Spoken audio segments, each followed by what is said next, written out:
देखिए, परिस्थिति के अनुसार, इसलिए कि बक्सर को केवल अभी तक ठगने और छलने का काम किया गया है। जो भी बाहरी प्रतिनिधि यहाँ आए, चुनाव जीते, आज यहाँ के नाम पर वेतन मिला, पेंशन मिला और आज के समय में वो सब भाग गए। जो लोकसभा में विरोध नहीं किया हो पार्टी का, जो दूसरे दल से न हो, ऐसे प्रत्याशी को यदि नहीं टिकट मिलेगा तो हम लोग किसी कार्यकर्ता में से एक आदमी हम लोग कार्यकर्ताओं के मान सम्मान के लिए 17 तारीख को हम लोग नामांकन करेंगे बक्सर विधानसभा से। जिताने का काम कार्यकर्ता करते हैं, हराने का भी काम कार्यकर्ता करता है। कि हम लोग को भारतीय जनता पार्टी से कोई बैर नहीं, लेकिन बाहरी का यहाँ खैर नहीं बक्सर में।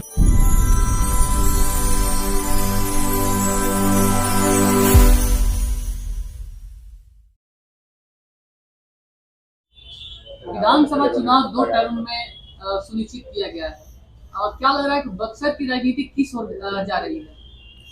बक्सर की राजनीति एनडीए की तरफ जा रही है, इसलिए कि मोदी जी के नेतृत्व में और नीतीश जी के नेतृत्व में शाहाबाद और बक्सर हमारा विकसित हुआ है।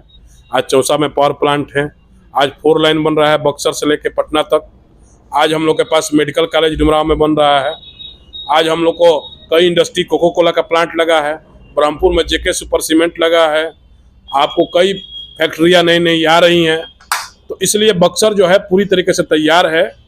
वामन भगवान की पवित्र भूमि है, महर्षि विश्वामित्र की तपोभूमि है, भगवान राम की शिक्षा भूमि है। तो बक्सर अपने भगवान राम जिस अयोध्या में स्थापित हुए, उसी तरीके से यहाँ भी उनकी शिक्षा का विकास होगा, पर्यटन का विकास होगा, बिहार को सांस्कृतिक राजधानी बनाई जाएगी बक्सर को। ये संकल्प लेकर के बक्सर एनडीए की तरफ जा रहा है। टिकट को लेकर क्या अपडेट है? किसको क्या लग रहा है, किसको मिलेगा? बाहरी मिलेगा या फिर कोई स्थानीय होगा इस पर? देखिए, हम लोग कार्यकर्ता आज बैठे थे और बैठ के सारे कार्यकर्ताओं का एक ही मत था कि स्थानीय कार्यकर्ता को मिलना चाहिए, बक्सर जिला का रहने वाला हो, लोकसभा में भारतीय जनता पार्टी का खिलाफत नहीं किया हो, दूसरी पार्टी दल से न आया हो।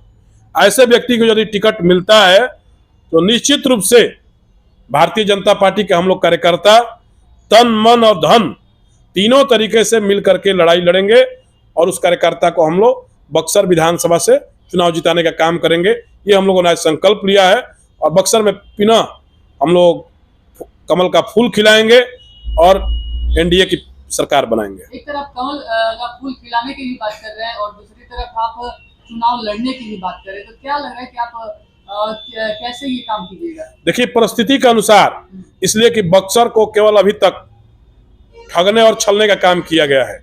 जो भी बाहरी प्रतिनिधि यहाँ आए, चुनाव जीते, आज यहाँ के नाम पर वेतन मिला, पेंशन मिला और आज के समय में वो सब भाग गए। बक्सर का जब भी विकास होगा, यहाँ का स्थानीय बेटा ही बक्सर का विकास कर सकता है।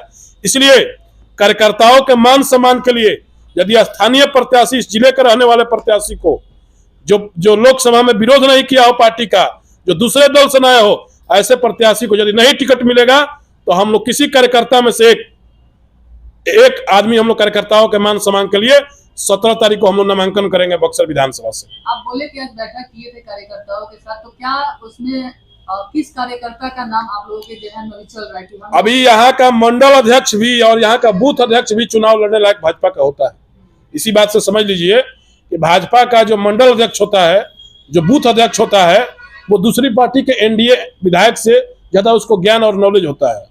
तो जिसको कार्यकर्ता मिलकर के तय कर देंगे कि कार्यकर्ताओं के मान सम्मान के लिए मुझे भी तय कर देंगे या किसी और कार्यकर्ता को तय कर देंगे, तो 17 तारीख को हम लोग नामांकन करने का काम करेंगे और यहाँ कार्यकर्ता के मान सम्मान के लिए चुनाव लड़ा जाएगा। प्रदेश के नेता है आप लोग, और आप लोग ऐसा कीजिएगा तो छोटे नेताओं में क्या इसका संदेश जाएगा? सभी कार्यकर्ताओं का एक ही मत है कि बक्सर जिला का प्रत्याशी होना चाहिए, लोकसभा में जो विरोध नहीं किया हो और जो दूसरी दलों से घूम करके नहीं आया हो, वैसा प्रत्याशी होना चाहिए जो 10 वर्ष तक पार्टी का सेवा किया हो। ऐसे कार्यकर्ताओं में से किसी भी कार्यकर्ता का पार्टी चुनाव करती है, एक एक कार्यकर्ता हम लोग तन मन धन से काम करेंगे। और यदि मैं ये बार कर रहा हूं कि यदि भारतीय जनता पार्टी, हम लोग को देखिए एक जो बात है ना कि हम लोग को भारतीय जनता पार्टी से कोई बैर नहीं, लेकिन बाहरी का यहाँ खैर नहीं बक्सर में, ये अभी डायलॉग चल रहा है। तो बाहरी कार्यकर्ता को यहाँ खैर नहीं है, कोई भी आएगा बक्सर में बाहरी हम लोग उसका विरोध करेंगे, ये हम लोग तय कर लिए हैं। बक्सर विधानसभा बड़े बड़े नाम भी है उसमें, कोई भी कितना भी बड़ा नाम आवे, यहाँ की जनता जिताने का काम जनता करती है, हराने का काम जनता करती है। जिताने का काम कार्यकर्ता करते हैं, हराने का भी काम कार्यकर्ता करता है। जितना है चुनाव के वोट से, तो यहाँ की जनता तय करेगी कि यहाँ का कौन विधायक होगा, वो पता चल जाएगा। हो सकता है कि आपके इस बयान के बाद आपकी सदस्यता भी रद्द हो जाए। कोई सदस्यता नहीं, हमारी पार्टी पूरी तरीके से हम एनडीए के साथ हैं, भाजपा के कार्यकर्ता हैं, और भाजपा के कार्यकर्ता को कोई बात बोलने में कोई डर नहीं लगता है। इसलिए कि हमारी मांग है कि यहाँ एनडीए का स्थानीय प्रत्याशी होना चाहिए बक्सर विधानसभा से, न कि हम पार्टी की कोई खिलाफत कर रहे हैं। पार्टी का यहाँ लोकल उम्मीदवार होना चाहिए, इसका हम लोगों ने आज मत दिया है। हम लोग किसी के विरोध में नहीं है, किसी भी पार्टी कार्यकर्ता के, किसी भी नेता के या किसी भी व्यक्ति के विरोध में नहीं है।